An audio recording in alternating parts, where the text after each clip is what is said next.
নমস্কার বন্ধুরা, আজকে বানিয়ে দেখাবো আপনাদের একটি দুর্দান্ত স্বাদের নাস্তার রেসিপি, যেটা কি হেলদি এবং টেস্টি। প্রত্যেকের বাড়িতে থাকা সামান্য কিছু উপকরণ দিয়ে এই নাস্তাটি তৈরি হয়ে যাবে, আর এটি আপনারা স্কুল, কলেজ, অফিসের টিফিন বক্সেও দিয়ে দিতে পারেন। তো বন্ধুরা, নাস্তাটি তৈরি করার জন্য সবার প্রথমে একটি বোলের মধ্যে নিয়ে নিচ্ছি এখানে হাফ কাপ পরিমাণ সুজি, নিচ্ছি এখানে হাফ কাপ পরিমাণ বেসন। আপনারা প্রত্যেকটা মাপ কিন্তু একটা যে কোনো বাটির মেপে বা কাপ মেপে নিয়ে নেবেন। আর নিলাম সেই কাপেরই মাপ করে হাফ কাপ পরিমাণ আটা, দিলাম এখানে স্বাদ মতো নুন। নুন দিয়ে দেওয়ার পর ভালোভাবে মিশিয়ে নিতে হবে, যাতে করে আটা, বেসন, সুজি এবং নুন খুব ভালোভাবে মিশে যায় একসাথে।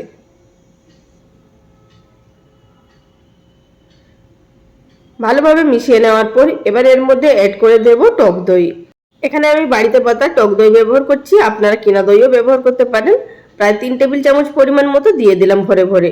আর যদি কাপ মেপে নিতে চান, এটিও কিন্তু হাফ কাপ মতো হবে প্রায়। এবার এর মধ্যে নিয়েছি 1 কাপ পরিমাণ জল, অল্প অল্প জল দিয়ে একটা ব্যাটার তৈরি করে নেব। প্রথম অবস্থাতে কিন্তু পুরো জলটা দেবেন না, অল্প অল্প করে দিয়ে মেখে নিতে হবে আমাদের। আর বন্ধুরা, এছাড়াও কিন্তু প্রচুর পরিমাণে হেলদি নাস্তার রেসিপি চ্যানেলে আপলোড করা আছে, আপনারা চাইলে দেখে নিতে পারেন। আটা, সুজি, ময়দা, ওটস সবেরই কিন্তু বিভিন্ন ধরনের রেসিপি আপলোড করা আছে। আশা করছি আপনাদের সেই ভিডিওগুলো দেখার পর ভালো লাগতে পারে। এবার এখানে আমি পুরো 1 কাপ পরিমাণ জল দিয়ে দিলাম, তবে কিন্তু এই ব্যাটারটা আমাদের সম্পূর্ণ তৈরি হয়নি। আমি এখানে আরও হাফ কাপ পরিমাণ জল অল্প অল্প করে অ্যাড করে নিচ্ছি। আমার এখানে মোট 1.5 কাপ পরিমাণ জল লেগেছে, আপনাদেরও তাই লাগবে, তার কোনো মানে নেই। আপনাদের হয়তো একটু বেশি লাগতে পারে বা একটু কমও লাগতে পারে। এবার ব্যাটারটাকে আমি এইভাবে ঢাকা দিয়ে রেখে দেবো প্রায় 10 থেকে 15 মিনিট মতো। তার মধ্যে আমরা একটি স্টাফিং তৈরি করে নেব। অপরদিকে 3টে আলু নিয়েছি, এগুলোকে আগে থাকতে ভালোভাবে খোসাটা ছাড়িয়ে রেখেছি এবং জলের মধ্যে ভিজিয়ে রেখেছি। এবার একটি গ্রেটারের সাহায্যে আলুগুলোকে গ্রেট করে নেব।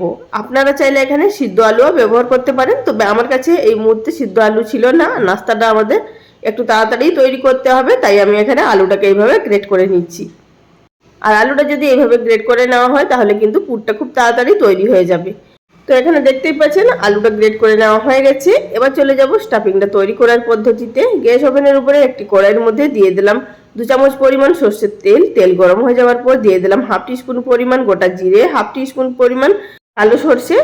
এবার কয়েক সেকেন্ড ফোড়নটাকে ভেজে নেওয়ার পর দিয়ে দিলাম এর মধ্যে গ্রেট করে নেওয়া হাফ টিস্পুন পরিমাণ আদা, আর দিয়ে দিলাম এখানে 2টো কাঁচা পাকা লঙ্কা কুচি। ঝালটা আপনারা নিজেদের টেস্ট অনুযায়ী দিবেন। এগুলোকে কয়েক সেকেন্ড ভেজে নেব।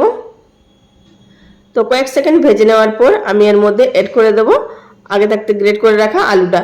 তবে বন্ধুরা, এখানে আদা এবং কাঁচা লঙ্কাটাকে খুব বেশিক্ষণ ধরে কিন্তু ভাজার কোনো প্রয়োজন নেই, হালকা ভাজলেই কিন্তু হবে, বাদ বাকিটা আলুর সাথে ভাজা হয়ে যাবে। আর আলুটা এখানে গ্রেট করে খুব বেশিক্ষণ রাখবেন না, তা না হলে কিন্তু আলুটা একদম কালো হয়ে যাবে। তো দেখতেই পাচ্ছেন এখানে লাল হতে শুরু করেছে। তেলের সাথে হালকা নাড়াচাড়া করে নিয়ে দিয়ে দিলাম এর মধ্যে স্বাদ মতো নুন, দিয়ে দিচ্ছি এখানে হাফ টিস্পুন পরিমাণ হলুদের গুঁড়ো, আর দিয়ে দেবো এখানে হাফ টিস্পুন পরিমাণ লঙ্কা গুঁড়ো। আবারও বলছি, এখানে লঙ্কা গুঁড়োটা কিন্তু সম্পূর্ণ অপশনাল, যেহেতু এখানে কাঁচা লঙ্কা ব্যবহার করা হয়েছে। তো এবার এটিকে নাড়াচাড়া করে খুব ভালোভাবে মিশিয়ে নেব। তো আমার এখানে মিশিয়ে নেওয়া হয়ে গেছে। এবার উপর থেকে ঢাকা চাপা দিয়ে এটিকে প্রায় আরও 2 মিনিট মতো ভেজে নেব। 2 মিনিট পর ফিরে এলাম। এবার ঢাকাটা তুলে নেব। আমাদের এখানে স্টাফিংটা কিন্তু সম্পূর্ণ প্রায় তৈরি হয়ে এসছে। এটি কিন্তু সিদ্ধ হতে খুব বেশিক্ষণ সময় লাগবে না, যেহেতু জিরি করে গ্রেট করা আছে। প্রায় 3 থেকে 4 মিনিটের মধ্যে আমাদের কিন্তু এই স্টাফিংটা একদম সম্পূর্ণভাবে রেডি হয়ে যাবে।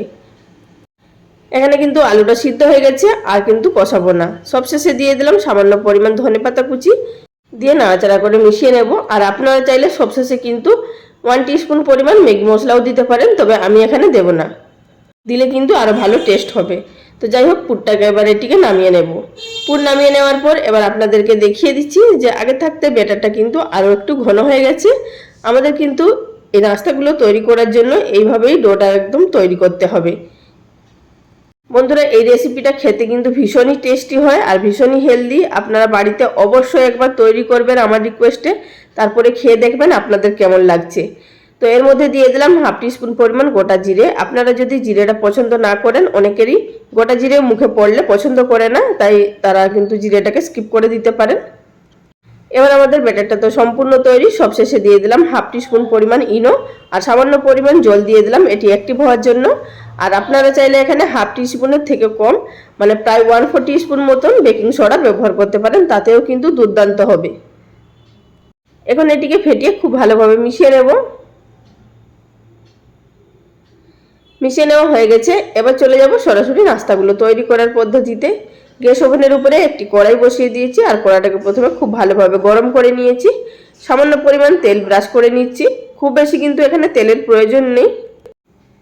এবার এর মধ্যে দিয়ে দেবো 1 থেকে 1.5 হাতা পরিমাণ ব্যাটার। প্রথমে 1.5 হাতা পরিমাণ ব্যাটার দিয়ে দিলাম। এবার যে তৈরি করে রাখা স্টাফিংটা এর মধ্যে দিয়ে দেবো 1 চামচ পরিমাণ। স্টাফিংটা কিন্তু একদম মিডিলে দেবেন, এতে করে নাস্তার মধ্যে চারিদিকে ছড়ানো থাকবে, খেতে খুব ভালো লাগবে। এখন উপর থেকে আরো দিয়ে দেবো 1 থেকে 1.5 হাতা পরিমাণ ব্যাটার, এতে করে চারিদিকটা ছড়িয়ে যাবে এবং খুব সুন্দরভাবে মিশে যাবে। তো দেখতেই পাচ্ছেন খুব সুন্দর একটি শেপ হয়ে গেছে। আপনাদের যদি এই ব্যাটারটি তৈরি করা থাকে আর স্টাফিংটা যদি আগে থাকতে তৈরি করা থাকে, তাহলে কিন্তু এক একটা নাস্তা তৈরি করতে মাত্র 5 মিনিট করে সময় লাগবে। এতেই কিন্তু নাস্তাগুলো তৈরি হয়ে যাবে। আর উপর থেকে সামান্য পরিমাণ লঙ্কা গুঁড়ো আর ধনেপাতা কুচি ছড়িয়ে দিলাম। এবার ঢাকা দিয়ে একদিকটা প্রায় 2 মিনিট মতো সেঁকে নেব। তো একদিকটা 2 মিনিট মতো লো ফ্লেমে ভেজে নেওয়ার পর অপর দিকে উল্টে দেব। আর অবশ্যই কিন্তু এই নাস্তাগুলো লো ফ্লেমে করবেন, এতে করে ভেতর থেকে খুব সুন্দরভাবে সিদ্ধ হয়ে যাবে আর বাইরে থেকেও কিন্তু দুর্দান্ত কালার আসবে। তো দেখতেই পাচ্ছেন এখানে কালারটা কিন্তু খুবই সুন্দর এসেছে। আবার আমাদের অপর দিকটা ভেজে নিতে হবে, তবে কিন্তু সামান্য পরিমাণ তেলের ছিটা দিয়ে নিচ্ছি, এতে করে নাস্তাগুলো ভীষণ ক্রিস্পি হবে। আর এখন আপনারা ঢাকা দিতেও পারেন, নাও দিতে পারেন, এইভাবে উল্টে পাল্টে ভেজে নেবেন। অবশ্যই কিন্তু মনে রাখবেন আগাগোড়া কিন্তু গ্যাসের ফ্লেমটা লোতে থাকবে। আর ব্যাটারটা যদি আপনারা আগে থাকতে তৈরি করে রাখেন, তাহলে কিন্তু যখন নাস্তাগুলো তৈরি করবেন তার আগের মুহূর্তেই কিন্তু বেকিং পাউডার বা বেকিং সোডা দিয়ে নাস্তাগুলো তৈরি করতে হবে। তো আমার এখানে একটি নাস্তা তৈরি হয়ে গেল। আবারও সেই একই পদ্ধতিতে আপনাদের আরও একটি নাস্তা তৈরি করে দেখিয়ে দিচ্ছি।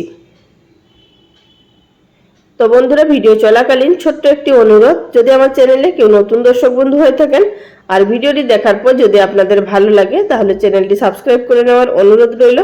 পাশে থাকা বেল বাটনটি অবশ্যই প্রেস করে রাখবেন, এতে করে আমার পরবর্তী ভিডিও নোটিফিকেশন সবার আগে পেয়ে যাবেন। আর সেখান থেকে আপনারা আপনাদের সময় অনুযায়ী ভিডিওটা দেখে নিতে পারবেন। আর যারা চ্যানেলটি সাবস্ক্রাইব করে আমার পাশে আছেন, তাদেরকে অসংখ্য ধন্যবাদ। আর বন্ধুরা, আপনাদেরকে আমি কিছু নাস্তার রেসিপির লিঙ্ক ডেসক্রিপশন বক্সে দিয়ে দেবো, আপনারা সেখান থেকেও দেখে নিতে পারেন, বা চ্যানেলে প্লেলিস্ট করা আছে সেখান থেকেও আপনারা দেখে নিতে পারেন। তো একই রকম পদ্ধতিতে প্রায় সমস্ত নাস্তাগুলো তৈরি করে নিলাম। এখানে আমি যে ব্যাটারটা নিয়েছিলাম বা যে স্টাফিংটা নিয়েছিলাম, সেখান থেকে কিন্তু এইভাবে বড় সাইজের 4টে তৈরি হয়েছে। আর এক একটা নাস্তা কিন্তু এক একজনের জন্য যথেষ্ট পেট ভরে যাবে। এবার আমি এখানে একটি প্লেটের মধ্যে সার্ভ করে নিয়েছি। আমি এখানে টমেটো সসের সঙ্গে সার্ভ করেছি। এটি কিন্তু তরকারির সাথেও ভালো লাগে বা তরকারি ছাড়াও ভালো লাগে, সসের সাথে বা চাটনির সাথে, যে কোনো কিছুর সাথেও ভালো লাগে বা শুধুও খেতে ভালো লাগে। তো বন্ধুরা, এখানে আপনাদেরকে একটি ভেঙে দেখিয়ে দিচ্ছি যে কতটা পারফেক্টভাবে তৈরি হয়েছে নাস্তাগুলো। আশা করি দেখে বুঝতে পারছেন, এটি দেখতে যতটা সুন্দর, খেতে কিন্তু তার থেকেও বেশি ভালো।